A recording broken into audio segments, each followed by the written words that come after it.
Hai Nina. Ayu, tumben kamu jam segini baru berangkat.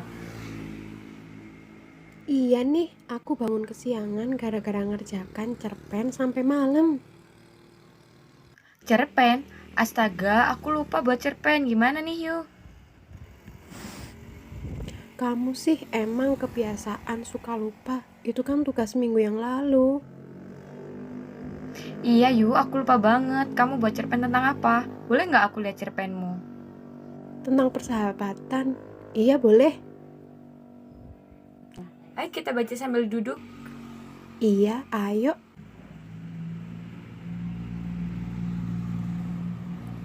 Kok aku bingung ya baca cerpen kamu? Bingung gimana, Nin? Kayaknya kamu salah deh nulisnya. Kamu aja kali yang gak paham. Cerpenku udah bagus kok. Cerita kamu itu muter-muter. Aku jadi bingung maksud cerita kamu. Bingung gimana, Nin? Kamu aja kali yang gak paham. Cerpenku udah bagus kok. Kok kamu ngeyel banget sih? Kalau kamu nggak percaya, ayo kita tanya Bu Guru. Iya, ayo. Siapa takut? Assalamualaikum, Bu. Waalaikumsalam. Ini Bu, saya mau tanya. Iya, Ayu, ada apa? Ini loh Bu, tugas cerpennya Ayu aneh. Aneh gimana? Cerpennya kayak berbelit-belit gitu. Aku sampai bingung bacanya. Oh, begitu. Ya udah, taruh aja di meja. Nanti Ibu periksa ya. Baik, Bu. Terima kasih. Assalamualaikum anak-anak.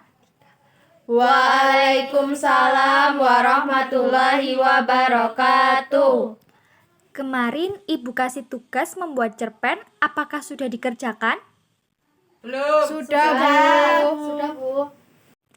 Baik, kalau begitu Ibu akan kasih kalian waktu untuk membuat cerpennya. Tetapi sebelum kalian mengerjakan, Ibu akan menjelaskan sedikit tentang kosakata agar kalian mudah dalam membuat cerpen.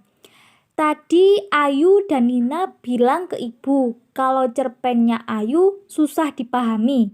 Dan setelah Ibu koreksi, ternyata dalam cerpen Ayu itu terdapat beberapa kesalahan penggunaan kosakata, yaitu terdapat pemborosan kata, kesalahan penggunaan tanda hubung, dan kesalahan penggunaan tanda baca. Jadi Ibu akan menjelaskan sedikit tentang ketiga hal tersebut. Sebelum Ibu jelaskan, mari kita cari tahu kesalahan yang ada dalam cerpen Ayu tentang ketiga hal tersebut. Dan kita bahas bersama-sama. Karena dalam cerpen kalian pasti memiliki kesalahan yang hampir sama seperti cerpen Ayu. Dan untuk kalian yang belum mengerjakan, kalian harus menyimak baik-baik agar saat kalian membuat cerpen tidak melakukan kesalahan yang sama. Coba perhatikan teks berikut ini. Pada hari Alan dimarahi, di malam harinya saat Alan sedang bermain game, Alan ingin ke toilet. Namun, saat Alan turun dari ranjang, ia terpeleset dan jatuh. Saat Alan terjatuh, dia menimpa barang-barangnya yang berserakan dan membuat serangga seperti kecoa, semut, dan yang lainnya yang bersarang di barang Alan yang berserakan keluar. Nah, menurut kalian, kalimat tersebut sudah benar atau terdapat sebuah kesalahan? Ada kesalahan, Bu. Iya, betul sekali. Terdapat kesalahan dalam kalimat tersebut. Lalu, kira-kira apa kesalahannya? Tanda bacanya kurang tepat, Bu. Iya, benar. Banyak kesalahan tanda baca. Coba sebutkan kata mana yang salah tanda bacanya. Seharusnya sesudah kata bermain game diberi tanda koma, Bu. Setelah jatuh seharusnya diberi tanda titik. Setelah terjatuh diberi tanda koma, Bu. Iya, boleh Tiara. Jadi tanda titiknya setelah kata toilet dan juga pada akhir kalimat. Benar. Lalu kira-kira setelah dibenarkan oleh Tiara, teks tersebut masih ada yang salah atau tidak? Kalimatnya berbelit-belit, Bu. Benar sekali Santi. Jadi, kalimat yang kamu maksud berbelit-belit itu namanya kalimat yang tidak efektif atau biasa disebut pemborosan kata. Nah, pemborosan itu karena pengulangan kata atau menggunakan kata yang berlebihan.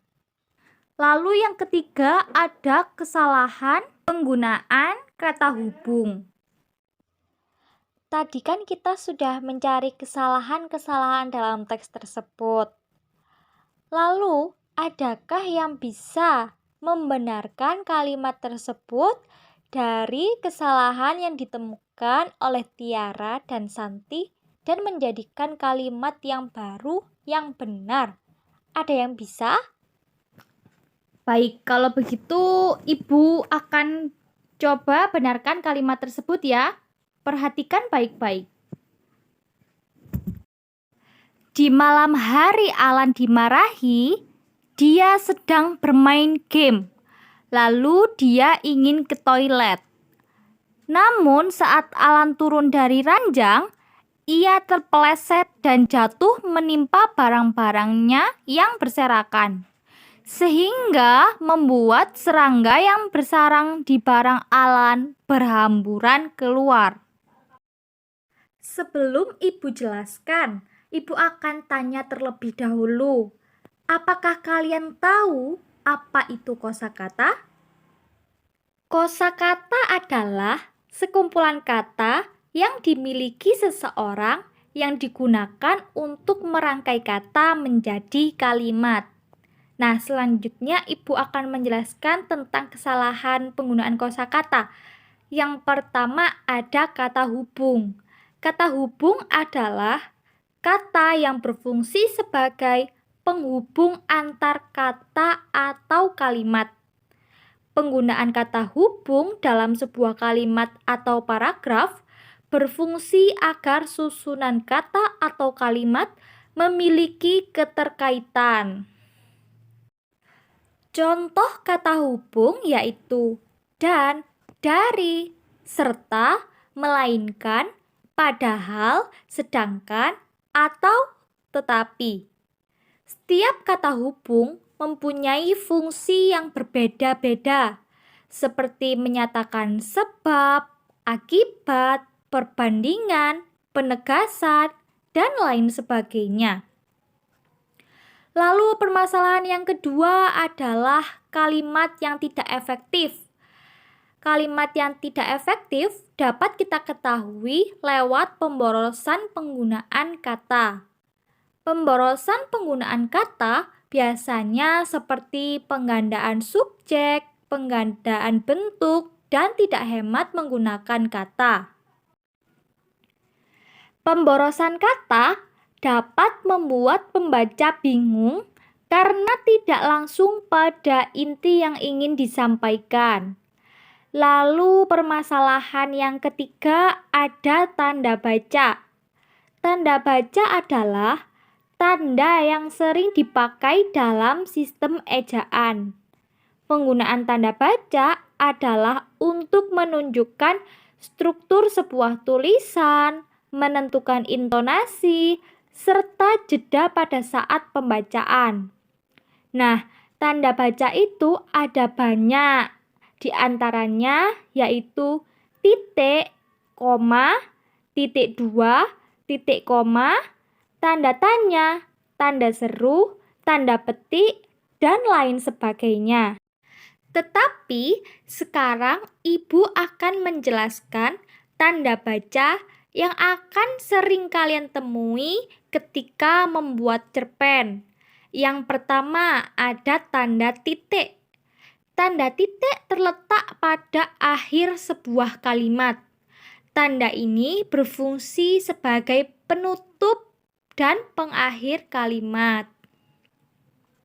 Lalu yang kedua ada tanda koma. Tanda koma berfungsi untuk memisahkan beberapa bagian kalimat. Contohnya, memisahkan kalimat yang terdiri dari dua klausa, memisahkan penyebutan, singkatan, dan penulisan gelar. Lalu yang ketiga ada tanda seru. Tanda ini berfungsi sebagai penegas suatu kalimat dan biasa digunakan dalam kalimat perintah dan kalimat seruan. Tanda ini juga untuk memperjelas emosi suatu kalimat. Lalu yang keempat ada tanda tanya. Tanda ini berfungsi untuk mengakhiri sebuah kalimat tanya. Jadi, ketika dalam cerpen kalian itu ada pertanyaan, maka kalian harus menggunakan tanda tanya. Dan yang terakhir, ada tanda petik. Tanda ini berfungsi sebagai penanda kalimat percakapan dalam suatu naskah atau cerita dan juga sebagai menandai pernyataan penting. Nah, ketiga hal itulah yang harus kalian perhatikan pada saat membuat cerpen. Tuh kan, punya kamu banyak salahnya. Mending punya aku salah daripada kamu nggak ngerjakan.